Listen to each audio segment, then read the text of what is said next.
평안하셨습니까?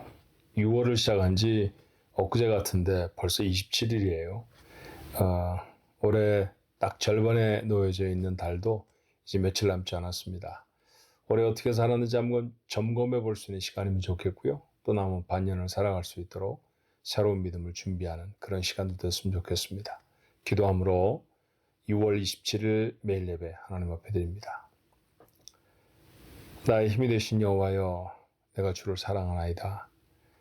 환난과 어려움 가운데 지켜주셨던 하나님을 기억하며 그 모든 환난을 다 면하고 나서, 다 내려놓고 나서 다윗은 하나님 앞에 그렇게 고백합니다. 길고 짧은 인생을 저희들이 살지만 저희들에게도 똑같은 고백이 오늘 이 아침에 있습니다. 나의 힘이 되신 여호와여, 내가 주를 사랑하나이다. 이제까지 저의 힘이 되셔서 살게 하셨고 우리가 하나님 나라 갈 때까지 우리의 힘이 되셔서 살게 하실 것입니다. 오늘도 그 하나님의 은혜를 구하며 하나님 앞에 무릎으로 나아가는 우리 가족들, 저들의 간절한 기도에 응답하여 주시옵시고 저들의 열려진 마음에 하나님의 말씀을 담아 주옵소서. 예수님의 이름으로 간절히 기도하옵나이다. 아멘. 함께 드릴 찬송은 찬송가 429장입니다. 세상 모든 풍파 너를 흔들어.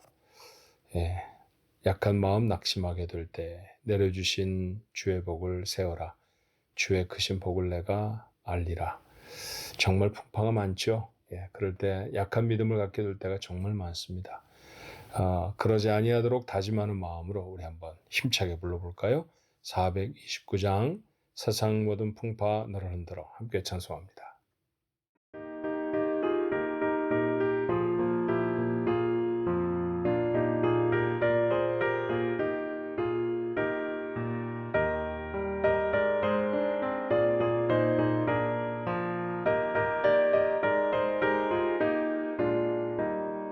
세상 모든 풍파 너를 흔들어 약한 마음 낙심하게 될 때에 내려주신 주의 복을 세어라.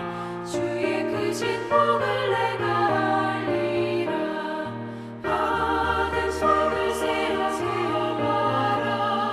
그 크신 복을 내가 알리라.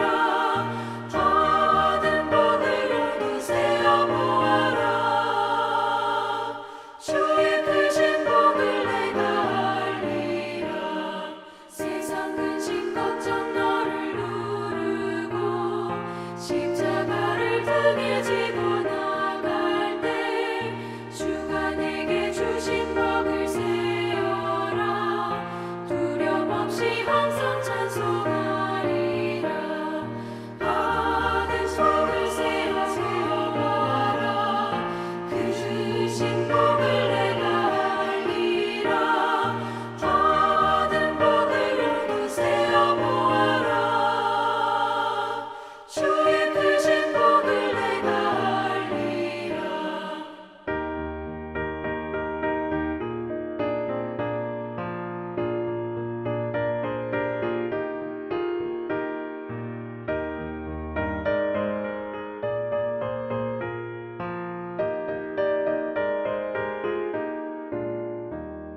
세상 권세 너의 앞길 막을 때 주만 믿고 낙심하지 말아라. 천사들이 너를 보호하리니 염려 없이 앞만 보고 나가라. 받은 속을 세어봐라. 그 주신 복을 내가 알리라. 받은 복을 모두 세어보아라. 주의 크신 복을 내가 알리라.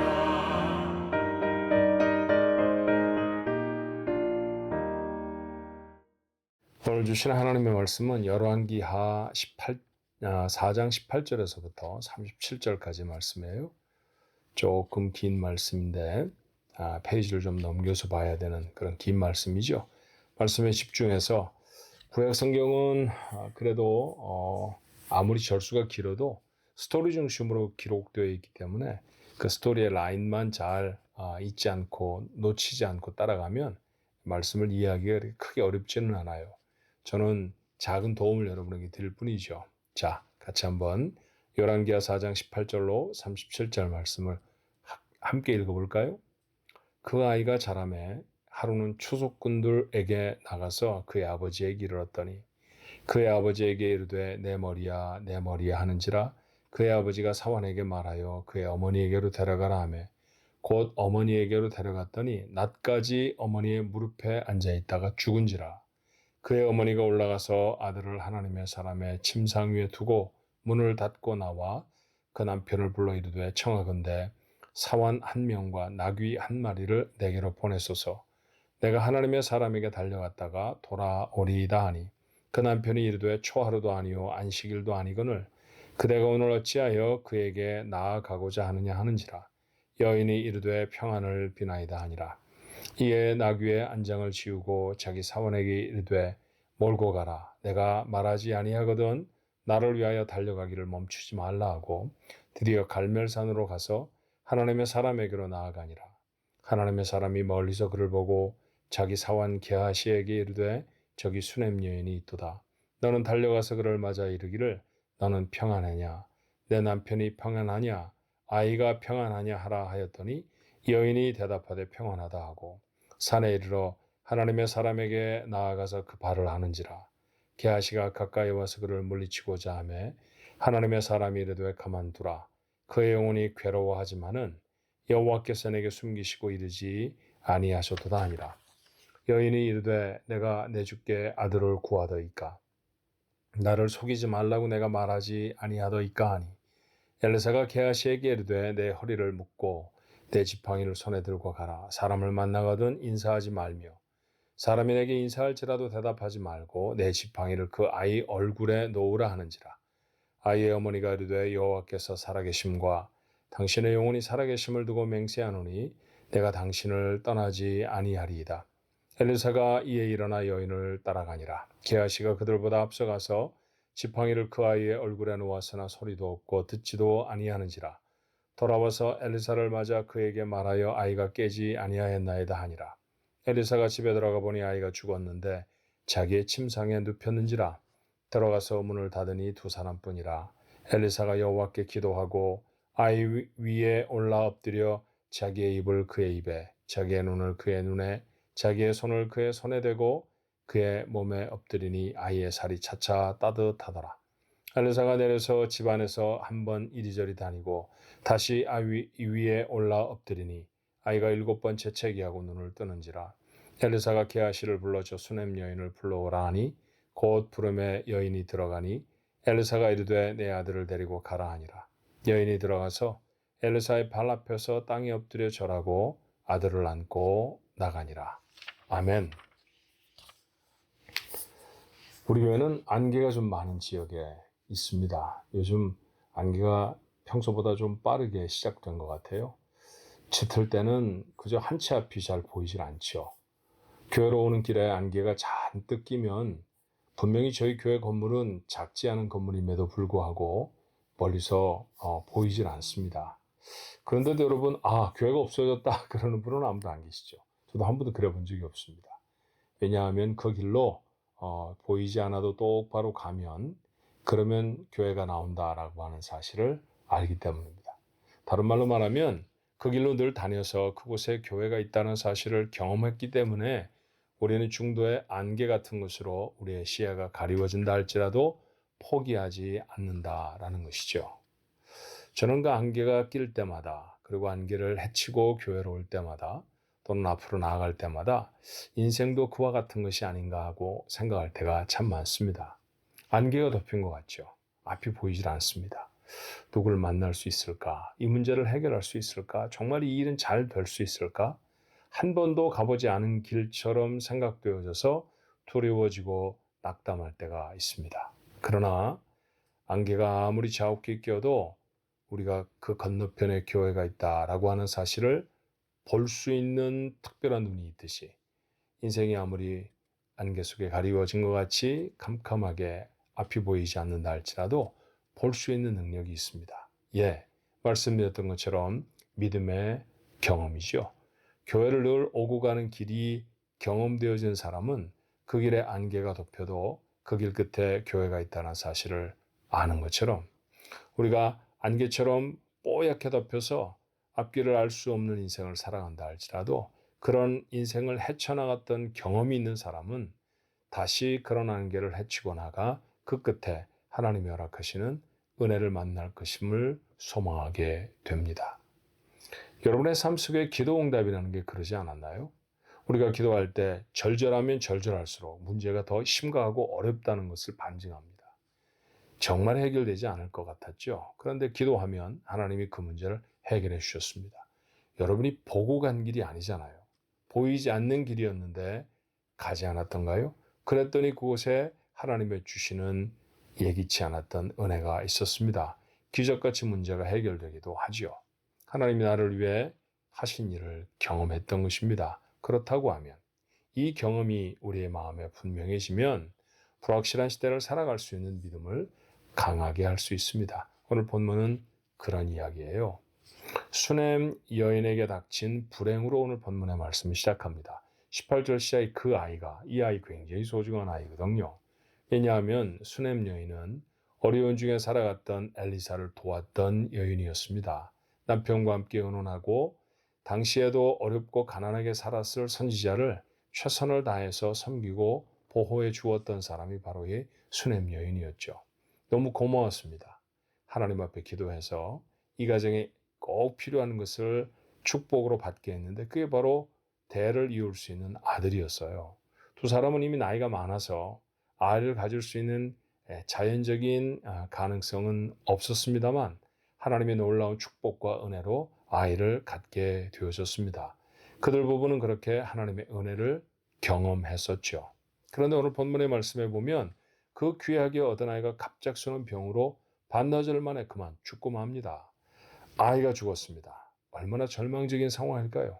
사람이 죽는 것보다 더 절망적인 상황은 여러분 별로 없습니다. 더군다나 귀하고 소중하게 얻었던 아들이 죽었다고 하면 어머니의 마음은 얼마나 슬프겠습니까? 얼마나 낙담이 됐겠습니까? 정신을 차리기가 어려운 때이죠. 그런데 수넴 여인은 정신을 차렸습니다. 하나님이 베푸셨던 기적을 기억하고 다시 그에게 베푸실 기적을 기대하며 이 어려운 사건을 뚫고 나가는 것이죠. 여인은 지체하지 않았어요. 낙담하는 것도 할 수 있었고 슬퍼하는 것도 할 수 있었고요. 다리를 뻗고 엉엉 우는 일도 할 수 있었을 것입니다만 다 뒤로 넘깁니다. 당연한 감정의 표현일 수 있는데 아이를 잃어버린 엄마라고 하면 당연히 그래야 할 것 같은데 이 여인은 그러지 않았습니다. 그거보다 급한 일이 있었습니다. 나귀를 준비했죠. 그리고 엘리사에게로 달려갑니다. 그리고 엘리사에게 간구해요. 엘리사가 가야 했습니다. 엘리사는 자기의 사환 게하시를 보내어서 아이에게 나을 수 있도록 네가 이 지팡이를 아이의 몸 위에 놓아라라고 말했지만 여인은 그 말로 만족하지 않았습니다. 하나님의 사람이라고 언급되어지 않는 엘리사가 가야 했습니다. 엘리사가 가기까지는, 엘리사가 움직이기까지는 여인은 엘리사에게 구하는 그 구함을 멈추지 않습니다. 마침내 엘리사는 그 여인의 집으로 갔지요. 그리고 아이를 고쳐 주었습니다. 아이를 살려내 준 것이에요. 다시 한번 이 여인은 놀라운 기적을 경험하게 되었습니다. 말씀을 통해 우리의 마음에 담아야 할 중요한 교훈이 무엇일까요? 저는 첫 번째로 여러분에게 권하고 싶습니다. 저도 잘 안 되는 것 중에 하나이지만 오늘 이 말씀 나누며 제 마음속에 다짐을 해봅니다. 어려운 일을 당할 때 정신을 차리자. 어려운 일을 당할 때일수록 정신을 차려야 합니다. 어려운 일을 당하면 화가 나고 마음이 슬퍼지고 누군가를 원망하고 싶고 그렇습니다만 이건 아무것도 생산할 수 없는 우리에게 감정의 소모일 뿐입니다. 여러분 그거보다 먼저 해야 할 것이 있죠. 낙담하는 것보다 슬퍼하는 것보다 먼저 해야 하는 것. 그것에 무너지지 않고 찾아야 하는 것. 그게 무엇입니까? 하나님의 베푸신 은혜를 기억하는 것입니다.